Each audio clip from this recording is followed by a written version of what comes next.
warahmatullahi wabarakatuh.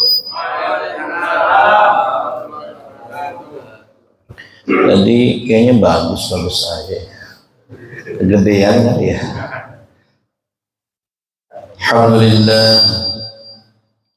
Alhamdulillahilladzi anzala sakinata fi qulubil mu'minin liyazdadu imanan ma'a imanihim. Asyhadu an la ilaha illallah wahdahu la syarika lah wa asyhadu anna sayyidana Muhammadan abduhu wa rasuluhu la nabiyya ba'dah. Allahumma salli wa sallim wa barik ala sayyidina Muhammadin wa ala alihi wa ashabihi ajma'in, amma ba'd. Yang sama-sama kita hormati dan muliakan segenap hamba-hamba Allah, jamaah min salati subhi fi musalla al-hidayah, narju alaina an na'isa bil khairi kulli hayatina. Amin ya rabbal. Bersyukur kepada Allah dengan kita mengucapkan kalimat hamdalah, alhamdulillahi rabbil. Salawat bermahkotakan salam kita sampaikan ke junjungan alam Nabi besar kita Nabi Muhammad sallallahu alaihi wasallam. Semoga pada hari kiamat kita termasuk umatnya Rasul yang mendapatkan pertolongan yang besar dari Rasulullah sallallahu alaihi wasallam. Nah, jamaah sekalian, kita sekarang masuk di bulan Muharram. Bulan apa? Muharram. Bulan Muharram itu ada beberapa peristiwa besar. Ada yang tahu Pak peristiwa besarnya apa? Woi, yang pertama saya kasih tahu nih. Yang pertama adalah Allah takdirkan Nabi Musa selamat dari kejaran Fir'aun. Siapa Pak yang ngejar Nabi Musa? Siapa yang ngejar Nabi Musa? Nah, Fir'aun itu ngejar Nabi Musa sampai ke depan Laut Merah. Nabi Musa bingung, ini mau kemana gua? Di belakang musuh, di depan laut. Namanya Nabi Musa dibimbing sama Allah. Kata Allah, pukul tongkat ke Musa, begitu katanya Pak. Akhirnya apa Pak? Itu tongkatnya dipukul Pak ke laut. Apa yang terjadi Pak di laut? Lalu terbelah. Itu kejadiannya di bulan Muharram. Maka saat tongkat itu dipukulkan oleh Musa, lalu air itu seakan-akan diperintah dan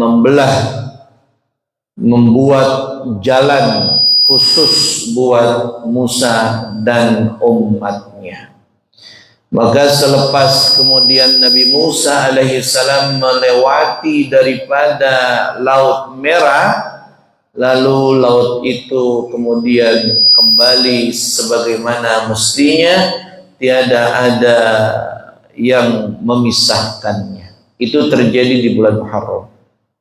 Makanya orang umatnya Nabi Musa pada bulan Muharram itu melaksanakan puasa, atau yang dikenal dengan puasanya menghormati Nabi Musa di tanggal 10 Muharram.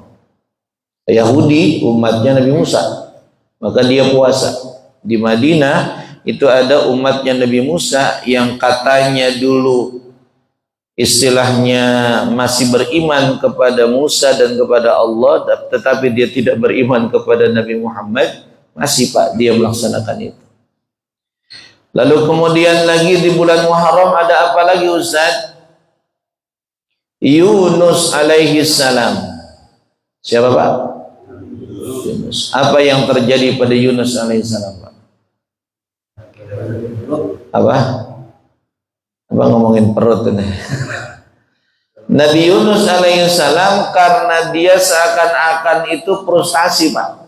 Dakwahnya Nabi Yunus itu sulit Pak, sukar. Akhirnya dia meninggalkan itu umatnya sendiri, dihukum sama Allah. Akhirnya dia disuruh tinggal di dalam perut ikan. Itu ikan paus tiba-tiba nyaplok Nabi Yunus. Kira-kira mati apa hidup Pak? Itu Yunus dengan iradah dan kudrahnya Allah Pak, masih hidup di perut ikan. Coba Ustadz syukur ditelan apa ikan paus Pak. Susah Pak hidupnya. Takdir Allah mengatakan lain. Nabi Yunus akhirnya hidup tinggal di dalam ikan paus. Nabi Yunus sadar diri Pak di situ. Kayaknya gue dihukum nih sama Allah nih. Dihukum ini gue sama Allah. Ngapa gue disuruh di sini? Harusnya ngurusin umat dong. Benar nggak? Makanya ini kalau kita ngelihat hukuman pendidikan di zaman sekarang, ada itu yang namanya skorsing Pak. Skors Nabi Yunus ini skorsing sama Allah nih Pak dia nih. Sadar tentang perbuatannya, Nabi Yunus lalu panjatkan doa sama Allah. Zikir mengingat Allah. Apa zikirnya Pak? La ilaha illa anta subhanaka inni kuntu minaz zalimin. Kata beliau begini Pak, la ilaha illa anta, tiada ada Tuhan selain engkau ya Allah. Subhanak, maha suci engkau ya Allah. Subhanaka inni kuntu, sesungguhnya aku ini ya Allah minal zalimin, termasuk orang-orang yang berbuat dosa. Jadi Nabi Yunus mengakui kesalahannya, ya Allah, saya ini telah melakukan perbuatan dosa ya Allah. Maka kalau ente pengen ditolong sama Allah, akuin dosa-dosa ente. Kita jangan bangga di hadapan Allah. Kita harusnya menyesali diri kita di hadapan Allah. Dosa-dosa kita banyak, jangan bangga kita rajin berjamaah seakan-akan dosa kita hilang. Kagak begitu. Kita harus mengakui dosa kita betapa banyaknya pada diri kita. Betul? Makanya orang yang banyak dosa dan merasa banyak dosa itu lebih terhormat Pak daripada ahli ibadah yang gak merasa dosa. Ngerti maksudnya Pak? Lebih baik orang yang jarang ke mushola, sesekali ke mushola tapi dia merasa banyak dosa, daripada yang sering dia ke mushola tetapi dia merasa nggak punya dosa. Ada nggak Pak orang yang merasa nggak punya dosa? Ada nggak Pak? Waktu lebaran salaman gua sama lo, maafin ya dosa gua. Kata temennya, iya gua maafin dosa lo, tapi gua kayaknya nggak punya salah sama lo. Begitu. Itu namanya orang nggak merasa dosanya Mas. Ini nggak boleh. Nabi Yunus alaihi salam melakukan itu, berzikir kepada Allah subhanahu wa ta'ala, mengakui kesalahannya ketika dihukum sama Allah di dalam perut ikan. Itu diabadikan Pak, di dalam ayat Allah, di dalam surah As-Saffat. Tadi kan ente bisa ya zikirnya, coba ayat berapa coba? Oh nggak tahu ya, kirain mengikuti cerita ini. Allah katakan dalam ayat yang ke-143 sampai 144. Di sana dikatakan laula annahu kana minal musabbihin. Kata Allah Subhanahu wa taala, seandainya engkau Yunus bukan orang-orang yang mengingatku, kata Allah. Kalimatnya atau katanya di sana musabbih, itu akar katanya sama dengan kalimat subhana. Berarti subhana artinya apa Pak? Mensucikan. Kalau musabbih sama juga akar katanya dengan tasbih. Apa Pak? Tasbih. Berarti apa artinya? Musabbihin, orang-orang yang mensucikan Allah. Jadi kata Allah, seandainya ente kagak selalu mensucikan saya, seandainya ente kagak berzikir kepada saya, seandainya ente kagak selalu ingat kepada saya, ini kata Allah nih Pak. Maka kata Allah Subhanahu wa taala, kalau ente tidak termasuk orang yang mengingatku, alias mafhum mukhalafahnya, karena ente mengingat saya, karena ente memohon pertolongan sama saya, maka ente saya keluarin dari perut ikan, dikeluarin. Nah, maka kata Allah dalam kalimat ayat berikutnya, la labitha fi batnihi ila yaumi yub'atsun. Kata Allah apa? Seandainya ente kagak mengingat saya, seandainya ente kagak minta sama saya, kalau ente punya masalah ingat sama saya, aku selesaikan masalah ente. Tapi kalau ente kagak ingat saya, ente gak akan selesai masalahnya. Kata Quran, la labitha fi batnihi ila yaumi yub'atsun. Seandainya ente gak minta pertolongan sama saya, ente akan tinggal. La labitha, la-nya lamu taukid Pak di situ. La labitha fi batnihi, pada perutnya ikan tersebut, ila yaumi yub'atsun, sampai pada hari kiamat. Masya Allah.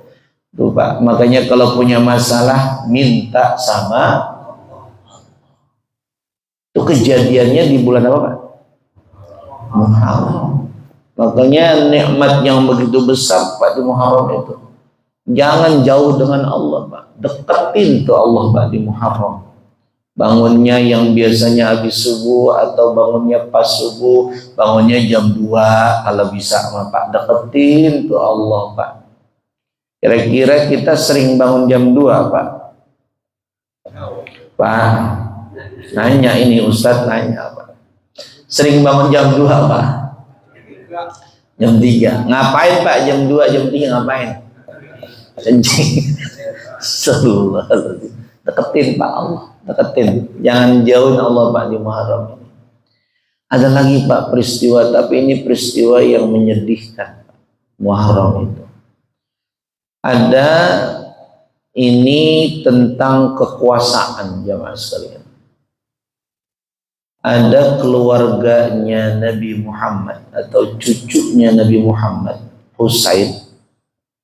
Husain itu siapanya Pak? Cucu laki-laki Nabi Muhammad ada 2, ada Hasan sama Husain.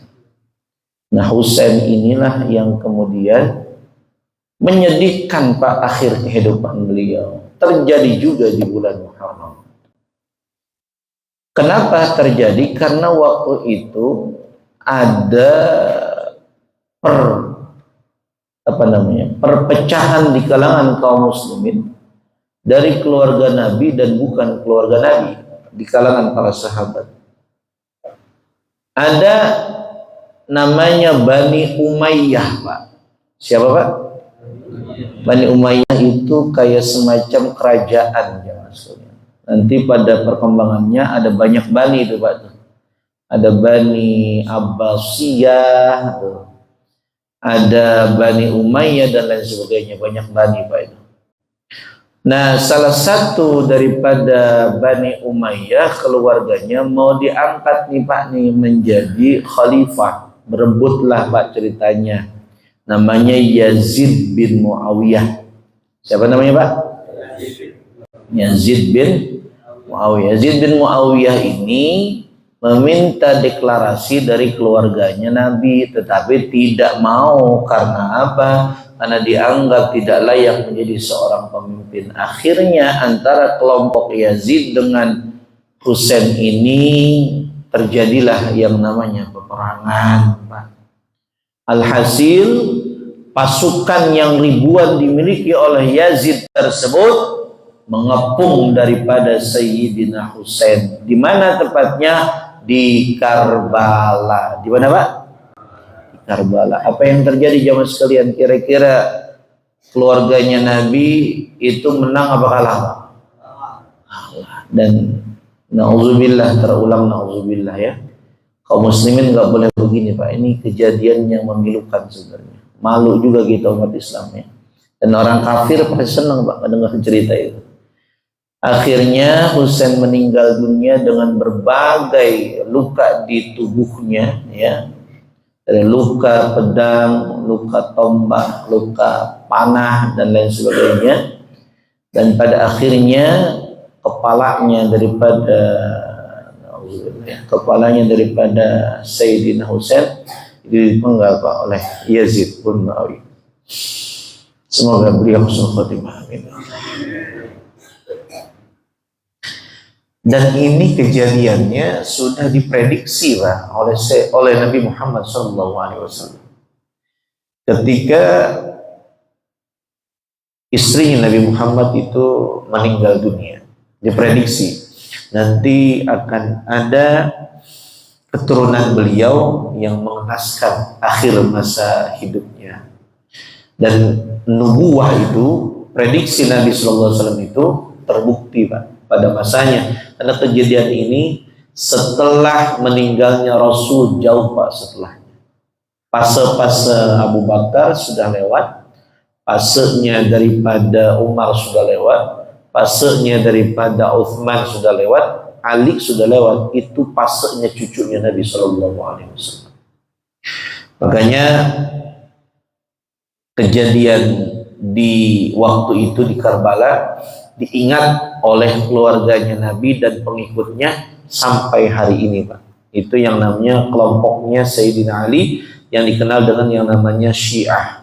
Jadi umat Islam ini jangan pada berantem terus, Pak, urusan kelompok-kelompok umat. Yang senang kalau kita berantem siapa, Pak? Orang-orang kafir. Makanya kita bersatu bersama-sama dalam barisan Islam. Insya Allah Islam tinggi dengan persatuannya umat Islam. Amin ya Rabbal. Itu jamaah sekalian, kisah beberapa dari yang terjadi di bulan Muharram. Semoga kita bisa mengambil ibrah ya, Pak ya.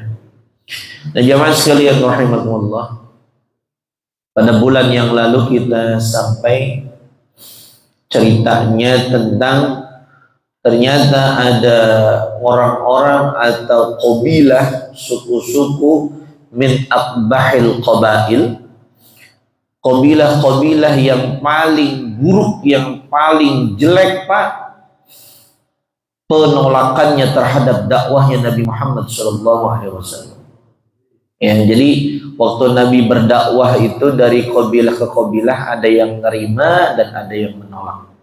Nah, ada beberapa kabilah yang sangat-sangat menolak dakwahnya Nabi Muhammad SAW. Jadi Nabi Muhammad jalan ke kabilah yang ini nerima, kabilah yang sana tidak nerima. Itulah yang dilakukan dakwahnya oleh Nabi Muhammad SAW. Makanya kalau kita melihat umat Islam hari ini, banyak kemudian dai yang mendatangi daripada jamaah-jamaah. Karena Nabi pun melakukan hal itu dari satu kabilah ke kabilah yang lainnya. Kata mereka begini, Pak, nih, kabilah yang menolak Nabi Muhammad SAW, innahum amanu bih, jika mereka beriman dengan Nabi Muhammad, ayyaj'ala lahum amra riyasah min ba'di, mereka meminta agar kekuasaan yang nanti dipegang oleh Nabi Muhammad selepas Nabi Muhammad itu tiada, maka kekuasaan itu diserahkan kepada mereka. Wah, ini politik, Pak. Makanya dakwah itu tidak bisa dilepaskan dengan politik, Pak. Kekuasaan nggak bisa, Pak, dakwah itu. Dari zaman Nabi Muhammad sampai hari ini itu terkait dengan kekuasaan, jemaah sekalian. Faqala lahum, maka Nabi Muhammad menjawab permintaan mereka yang mereka akan beriman, tapi selepas kekuasaan dipegang oleh Nabi Muhammad, kekuasaan itu diminta oleh mereka untuknya. Maka Nabi Muhammad SAW itu kemudian berkata kepada mereka, al-amru yad'uhu haitsu yasha. Kekuasaan itu, kata Nabi Muhammad, lillah, milik Allah, bukan milik manusia. Dia itu miliknya Allah. Yad'uhu haitsu yasha. Allah akan memberikan kepada siapa yang dikehendakinya. Makanya hari ini juga sama, Pak. Kita itu berdakwah dengan mengiringi atau beriringan dengan penguasa, ya Mas sekalian. Coba perhatikan nih. Ormas-ormas Islam yang notabene-nya mereka asasnya adalah ormas dakwah, itu pasti dekat dengan pemerintah, ya Mas sekalian. Ormas yang paling banyak duitnya di kita, ormas apa, Pak? Ini buat yang kagak kali ya. Ormas yang paling banyak duitnya, Pak. Sekolahnya banyak, duitnya banyak, universitasnya banyak. Itu ormas apa namanya, Pak? Sekarang dekat nggak sama pemerintah? Dekat, Pak. Banyak kader-kadernya masuk pemerintah. Itulah dakwah. Jangan suuzon, Pak, nggak boleh, biarin aja, namanya sama saudara, mangga silahkan, nggak apa-apa. Ijtihadiyah itu dilakukan oleh setiap ormas. Terus lagi, ormas yang paling banyak anggotanya juga, Pak, dekat juga sama pemerintah. Apa, Pak, ormas yang paling banyak mengikutnya? Apa, Pak? NU. Itu juga dekat sama pemerintah. Jadi yang namanya dakwah, Pak, mohon maaf, saya harus katakan inilah dakwah, Pak. Dakwah itu harus beriringan dengan pemerintah. Kalau dakwah itu nggak beriringan dengan pemerintah, habis, Pak, kita pasti dengan pemerintah. Benar, Pak? Iya begitu. Makanya kalau ada kiai yang dekat sama pemerintah, yakinilah bahwa itu cara kiai tersebut dalam berdakwah. Tapi juga jangan menjadi, maaf ya, jangan menjadi kacungnya pemerintah, jangan. Karena itu berarti menjilat pemerintah, dan dimanapun kata penjilat itu tidak layak, Pak, apalagi seorang kiai, Pak. Dan saya katakan kiai yang baik mendekat dengan pemerintah, dakwah yang dijalankannya, bukan maisah yang dicarinya. Paham, Pak? Ngerti maksudnya ya? Dakwah, kalau maisah itu duit, Pak, duit untuk kehidupan dia. Kalau di negara dakwah, alhamdulillah. Tapi kalau di negara mencari duit, tapi yang banyak apa, Pak, kira-kira, Pak? Itu ujian, Pak, dalam berdakwah. Ujian. Kalau ente ujiannya duit warga, yang jadi RT itu ujiannya duit warga gitu. Yang jadi RW duit warga. Yang jadi kiai ya duit itu, Pak, ujiannya. Ujian setiap orang ada ujiannya, Pak. Kiai, ustadz, jamaah ada ujiannya. Nah, jamaah sekalian rahimakumullah. Jadi orang-orang yang dia akan mengakui Nabi Muhammad, dia minta syarat, Pak, agar kekuasaannya selepas Nabi Muhammad tiada diserahkan kepada mereka. Dan Nabi Muhammad tidak mau, karena Allah menyampaikan kepada beliau, kata Allah, kekuasaan itu punya saya, yang memberikan itu saya. Jadi kamu bilang aja begitu sama mereka. Dan hari ini pun terjadi, Pak. Kita luar biasa berjuangnya, Pak, untuk pemimpin yang kita idam-idamkan. Tapi kalau kata Allah kagak terjadi, jamaah sekalian. Ini besok Wana Jaya nih, katanya Agustus mau pemilihan warga, pemilihan lurah ya, Pak ya. Pilihlah yang terbaik, jangan sesuai dengan ego sesaat, bahaya, Pak. Mohon maaf, Pak. Mohon maaf, Pak. Dakwah bisa jalan kalau pemimpinnya soleh. Betul Pak? Tapi akan susah kehidupannya kalau pemimpinnya maksiat. Hati-hati memilih pemimpin cuma gara-gara dikasih apa tuh Pak? Amplopnya. Gara-gara dikasih amplop, kita milih orang yang salah Pak. 5 tahun kalau di negara, kalau di kelurahan berapa tahun? 8 tahun, bayangin tuh Pak tuh. Dari anak baru lahir sampai kelas 1 SD tuh baru kelar tuh Pak kita. Disusahin ya Pak tuh sama pemerintah. Makanya jangan salah pilih Pak, jangan salah pilih. Jangan cuma gara-gara duit 50.000 ente milih, nggak boleh ya. Dengerin ya dia. Ngomong nih. Nauzubillahi min dzalik Pak. Makanya saya katakan pilihlah yang sesuai dengan syariah Pak, sesuai dengan kehendaknya Allah Subhanahu wa taala. Orang yang soleh, orang yang bertakwa. Bapak lihat aja calon-calonnya. Saya mah kagak mau ngomong siapa-siapanya, terserah baik. Betul Pak? Karena saya bukan warga sini juga ya.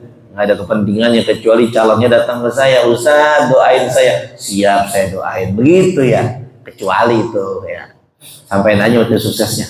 Gitu ya. Nah jamaah sekalian rahimakumullah, itu Pak. Lalu proses dakwah itu tetap berjalan oleh Nabi Muhammad SAW. Wa kana minal ladzina yahujjuna al-baita arabu Yathrib. Ternyata Pak, kan dakwahnya Nabi itu kemarin kan mendatangi kabilah-kabilah yang berangkat haji. Ya kan Pak? Nah Nabi Muhammad ternyata memperhatikan Pak, orang-orang yang datang haji itu ke Mekah, salah satunya adalah kabilah dari yang ada di Yathrib Pak. Zaman itu belum dikenal dengan Madinah, dikenal dengan Yathrib. Nah, tulisannya Yathraba, Yathrib. Nah, kata Yathrib Pak, ini saya saya perjelas karena ada ulama yang menjelaskan hal itu Pak. Ya. Kata Yathrib itu diambil penamaannya Pak. Ya. Ini dalam Al-Misbah Pak. Kata Yathrib itu asal katanya saroba. Apa Pak? Saroba alaihi yathribu min bab doroba. Dia sama dengan wazannya doroba. Doroba yadribu, saroba yathribu Pak. Katanya itu. Dan itu ditambahkan dengan ya'ul mudhari', ya yang menunjukkan fiilnya fiil mudhari'. Summiya, dinamai Yathrib rajulun minal amaliqah. Itu seorang laki-laki Pak. Jadi Yathrib itu nama seorang laki-laki. Nih Pak nih, kira-kira Bapak udah tahu atau belum nih Pak? Kalau udah tahu nggak saya lanjutin. Udah tahu belum nih Pak? Belum, berarti lanjutin ya. Yathrib itu diambil dari nama seorang laki-laki minal amaliqah, dari kelompok orang kuno raksasa Pak. Jadi dulu kita itu sebelum hari ini manusianya kecil-kecil, orang yang tinggal di Yathrib dulu adalah orang yang besar-besar, raksasa besar Pak dia. Ente kan kecil nih, dulu orang yang gede-gede Pak, 2 meter, gede-gede lah pokoknya gitu. Saya nggak bayangin kalau ada orang zaman sekarang kayak gitu Pak, masuk Al-Hidayah gimana tuh Pak? Masya Allah, jamaah sekalian. Itu terjadi, ceritanya begitu. Nah, kemudian karena orang tersebut itu berjasa besar kepada Yathrib Pak, yang tinggal di situ dulunya adalah orang-orang raksasa, Pak, yang salah satunya namanya si Yasrib. Akhirnya Pak, kota itu dinamai dengan namanya kota Yasrib, Pak. Tuh, sama kayak nama Selang, Pak, ini. Udah tahu kan ceritanya ya? Udah ngapa? Ilok saya cerita lagi. Dulu itu Selang ada pendakwah namanya, gelarnya karena dia dulu jawara, Pak, bukan hanya ilmu agama yang dia punya, jawara Selang itu, Pak. Makanya dijuluki namanya Syekh Elang. Elang itu gelar julukan karena kemampuan ilmunya seperti elang, Pak. Kuat dan kokoh, Pak. Lama kelamaan Syekh Elang itu dipanggil tempat dakwahnya dengan julukan Selang, Pak.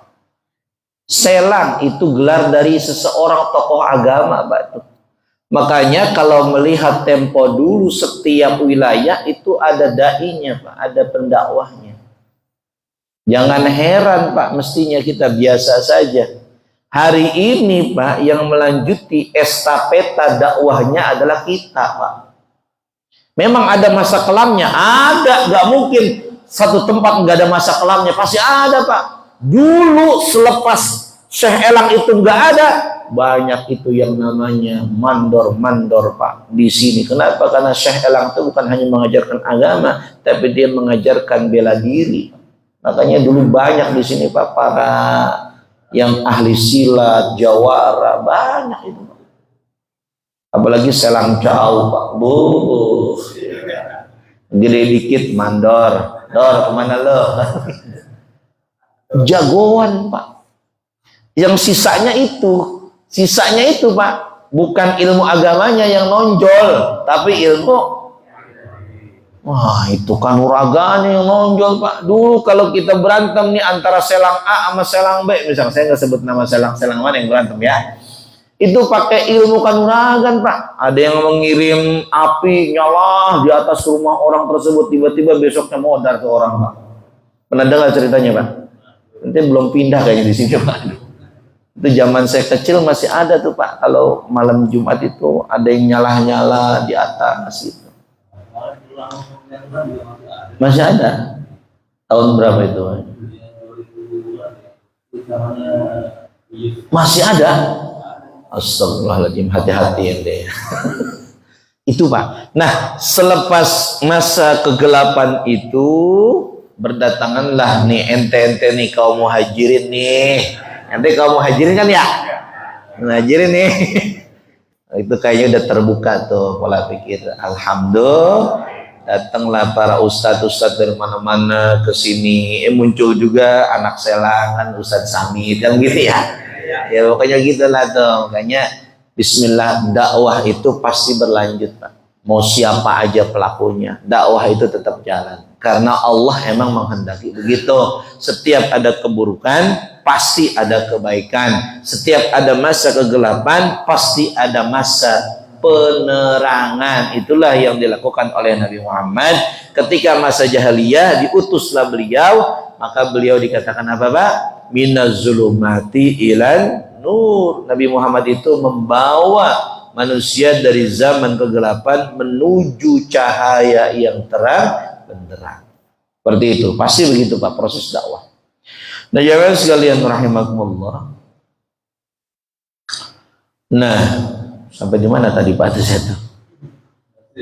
Yasrib. Yasrib itu wahia madinatun baina Makkah wasyam. Yasrib itu sebuah kota dari atau antara Mekah dengan Syam. Benar kan memang? Kalau kita perhatikan sekarang Madinah itu antara Mekah sama Syam. Negeri Syam itu, Pak, arah Palestina ke sana tuh, Pak. Dulu nggak ada Palestina, pokoknya Syam, Pak, wilayah itu semuanya. Suriah betul. Tapi kalau kita perhatikan hari ini sama zaman dulu pasti berbeda, Pak. Kalau zaman sekarang dekat, kalau zaman dulu jauhnya luar biasa. Maka dakwah antara Yasrib ke Mekah, Masya Allah Pak, luar biasa. Naik onta aja Pak lama, apalagi jalan kaki. Ya kita sekarang dari Mekah ke Madinah berapa jam Pak? 5 jam lah paling lama. Paling cepat 4 jam Pak kita naik mobil itu Pak. Itu mobil ini, bus Pak. Kalau mobil pribadi mungkin lebih cepat lagi. Kan begitu. Jadi dakwah yang dilakukan oleh Nabi Muhammad tidak begitu mudah Pak waktu itu memang. Luar biasa ya. Nah, ternyata Pak, di Yasrib itu sebelum Nabi Muhammad ke sana itu ada apa namanya Pak? 2 kelompok, 2 suku. Yaqtunuha qabilatan. 2 kelompok yang tinggal di Yasrib tersebut. Ya, jadi selepas raksasa itu sudah menghilang, karena pasti tergantikan oleh waktu ya Pak. Setiap kita itu pasti akan tergantikan oleh waktu Pak. Kita sekarang ada, besok nggak ada Pak. Hilang. Kemarin Ustadz Syukur masih muda, masih bocil. Sekarang udah punya anak. Besok kalau anaknya udah gede, nikahin. Terus Pak tergantikan. Begitulah kehidupan ini Pak. Begitu. Jadi jangan merasa kita hidup selama-lamanya Pak. Bahaya itu kita. Pasti tergantikan. Lah kita ngelihat orang raksasa aja yang gede kayak apa tahu bisa mati Pak. Bisa selesai begitu saja hilang. Lah kita yang kecil begini, hilang apakah kira-kira Pak? Ya hilang. Udah biasa itu. Nanti mungkin 2000 berapa? 2126 kita udah orang ada, dan ini musola ada apakah agak Pak kira-kira? Insya Allah ada. Namanya bukan musola Al-Hidayah kali nanti namanya. Kan lain lagi Pak. Setiap masa ke masa pasti begitu Pak adanya. Begitupun yang terjadi di Madinah atau di Yasrib. Nah, 2 kabilah yang tinggal di sana siapa? Ihdahuma min waladil Aus. Yang pertama salah satunya adalah keturunan daripada anaknya Aus. Ini yang nanti menjadi kabilah Aus. Kemudian wasaniyatu min waladil Khazraj. Lalu yang kedua keturunan dari Bani Khazraj. Wahuma akhwan. Mereka itu saudara kandung awalnya Pak. Bersaudara. Sama, saya juga punya cerita itu benar Pak. Ternyata dulu Selang itu saudara semua katanya Pak. Saya nama saudara, lu matong saudara gua. Lah begitu, saudara dari mananya ya? Ceritanya panjang, tong begitu katanya.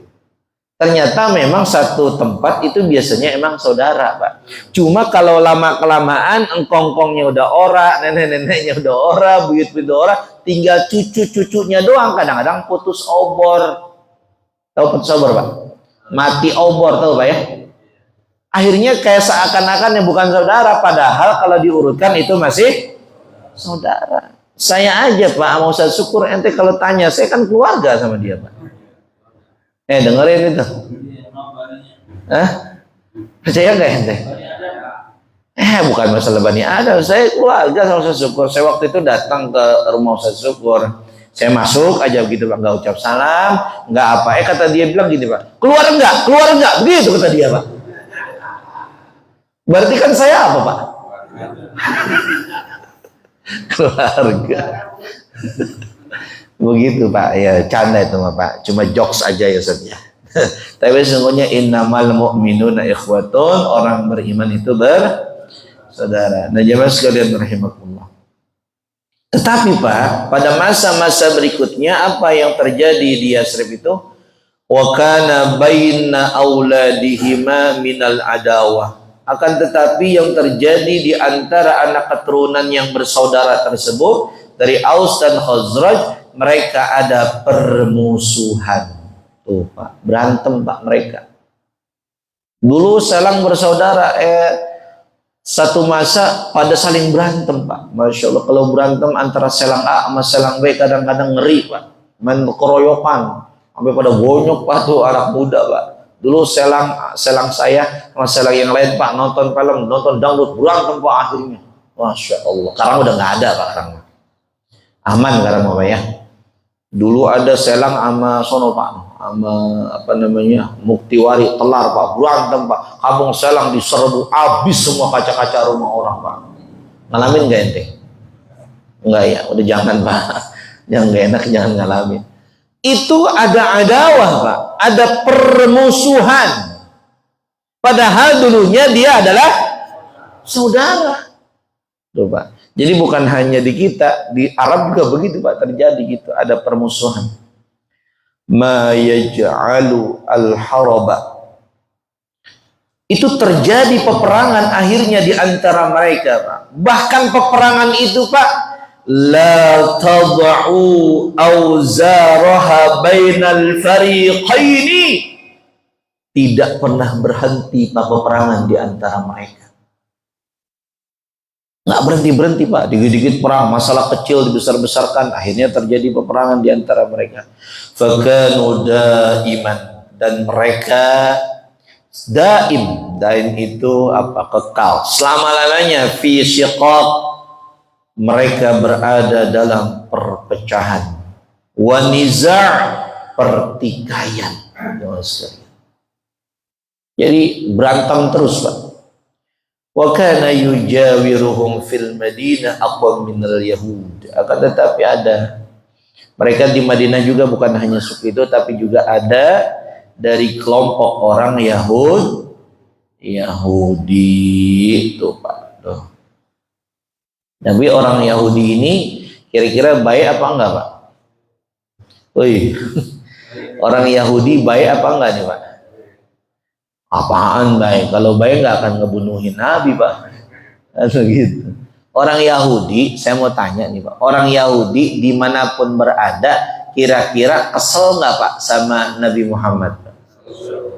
Kesel Pak, dimana berada? Ente cek aja lihat Pak. Ketika Yahudi ada di negara manapun, pasti dia Pak ingin menyisihkan umatnya Nabi Muhammad. Ada di Amerika musuhin Islam, bikin propaganda, bikin fitnah terhadap umat Islam. Dia bikin itu yang namanya World Trade Center dihancurkan oleh orang Islam. Padahal skemanya oleh siapa Pak itu?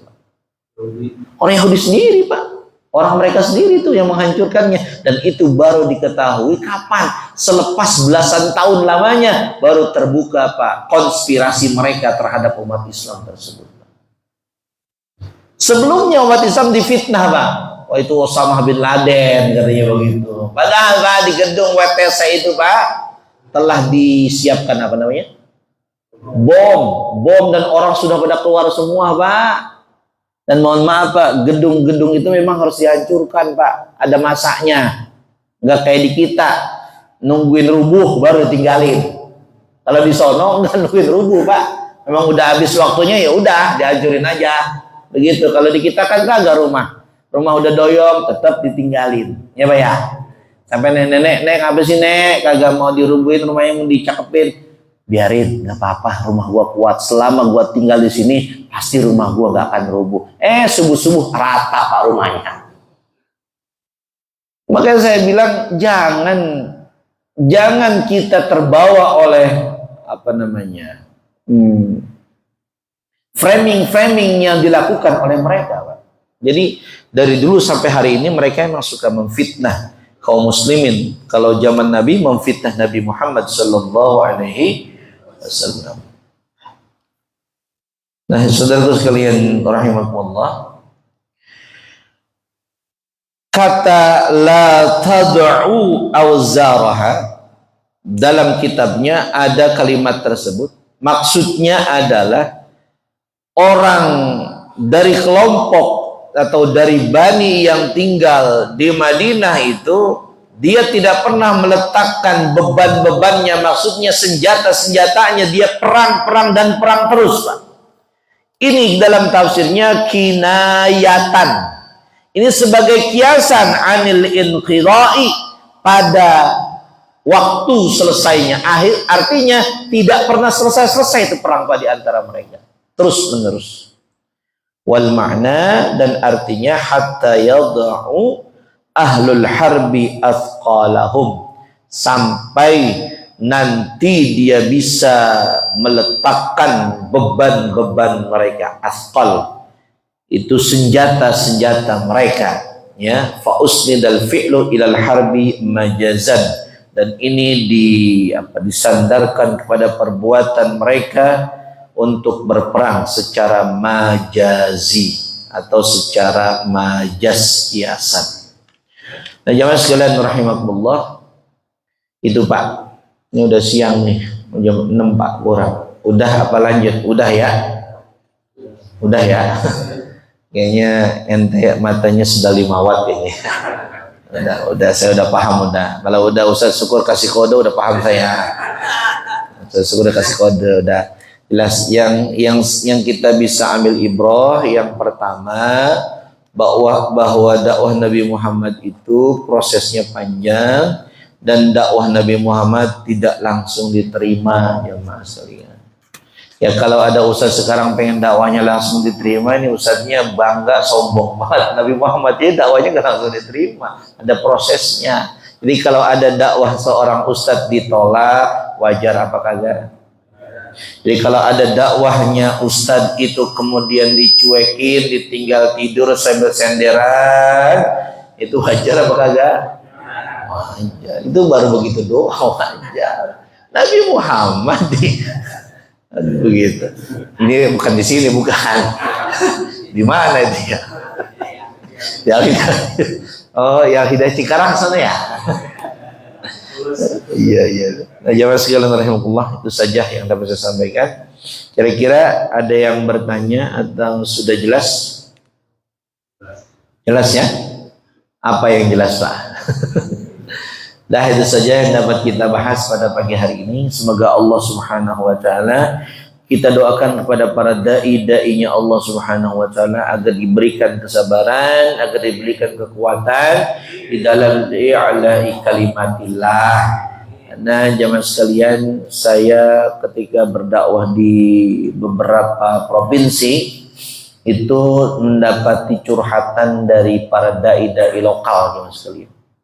Jadi dai lokal itu ngeluhnya apa? Ustadz, kami kurang dihargai di sini, kami kurang diorangi di sini. Kami kalau misalkan, mohon maaf ya, tidak pernah istilahnya ada ta'zim, takrim kepada kami, karena di sini yang dihargai orang yang berduit doang Ustadz. Malah awal waktu kami datang ke sini berdakwah, ente siapa datang ke sini? Begitu katanya. Ente orang mana datang ke sini? Ente orang susah, jangan macam-macam di sini, begitu Pak. Kenapa? Di daerah itu memang duit itu Pak penguasanya. Yang banyak duit dihargain Pak. Kira-kira kalau di sini Pak, yang dihargain Ustadz apa yang banyak duit Pak? Nah, oh yang benar, Ustadz ya. Alhamdulillah. Ini kalau nggak ada sen ngomong apa ya Ustaz? Insyaallah. Jamaah sekalian, jadi itu Pak, kalau kita doakan mereka bersabar, mereka ikhlas membimbing umat, karena tanpa mereka mungkin Islam tidak ada Pak. Tanpa mereka, karena dakwah itu memang harus estafet. Ada ustadz yang besar, ada ustadz yang kecil-kecil di daerah itu berdakwah. Itu harus saling menopang proses dakwah ini Pak, agar tetap berlanjut dan berlangsung dakwah ini. Kita doakan Al-Fatihah. Bismillahirrahmanirrahim. Bismillahirrahmanirrahim. Alhamdulillahi rabbil alamin, arrahmanir rahim, maliki yaumiddin.